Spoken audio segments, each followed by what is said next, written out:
কথা সাহিত্য পত্রিকাটার নতুন একটা সংখ্যা প্রকাশিত হয়েছে এই অক্টোবর মাসে। মূল্য 30 টাকা। তো এই কথা সাহিত্য পত্রিকাটার রিভিউ নিয়ে আজকের এই ভিডিওতে আমি হাজির হয়েছি। তো বেশি কথা বলবো না, রিভিউটা দ্রুত শুরু করব। তো দেখুন এবারে কথা সাহিত্য পত্রিকাটায় কি রয়েছে না রয়েছে সেটা আমি রিভিউয়ের মাধ্যমে তুলে ধরবো। শেষ পর্যন্ত অবশ্যই ভিডিওটা দেখুন, তাহলে শুরু করা যাক। কথা সাহিত্য 76তম বর্ষ দেখতে পাচ্ছেন।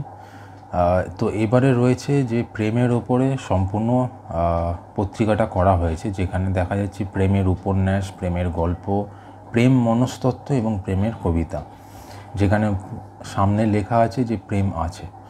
তো 30 টাকা মূল্যের পত্রিকা, অক্টোবর 2025 সংখ্যা। এটা সূচিপত্রটা দেখব কি রয়েছে এবারে সংখ্যা।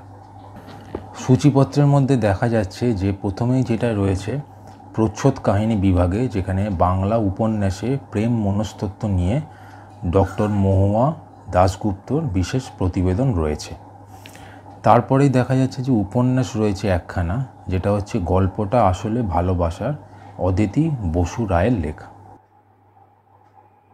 এরপর দেখা যাচ্ছে যে দুটো গল্প রয়েছে, যার মধ্যে প্রথমটা হচ্ছে যে প্রেমের জোয়ারে, যেটা জয়দীপ চক্রবর্তীর লেখা।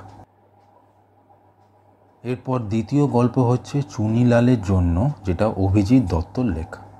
এবার দেখা যাচ্ছে যে কবিতা রয়েছে, যেখানে আরও প্রেমে আরও প্রেমে, অনিন্দিতা গুপ্ত রায়ের লেখা।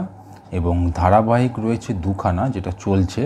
প্রথমটা হচ্ছে একটা মেয়ে আর তার ফেমিনিন কার্নেল, যেটা সঙ্গীতা বন্দ্যোপাধ্যায়ের লেখা। এবং দেখা যাচ্ছে যে দ্বিতীয় ধারাবাহিক হচ্ছে অনন্ত কনভয়, যেটা পদ্মনাভ দাশগুপ্তর লেখা। এরপরে দেখা যাচ্ছে যে সুভাষচন্দ্রের সহযোদ্ধা বিপ্লবী দেশনেত্রী লীলা রায় সম্বন্ধে সৈকত নিয়োগী ও সৌম্যব্রত দাশগুপ্তর বিশেষ প্রতিবেদন রয়েছে, যেটা খুবই সুন্দর। কেমন লাগলো এবারে কথা সাহিত্য পত্রিকাটা? যদি পছন্দ হয় অবশ্যই দ্রুত সংগ্রহ করে ফেলুন।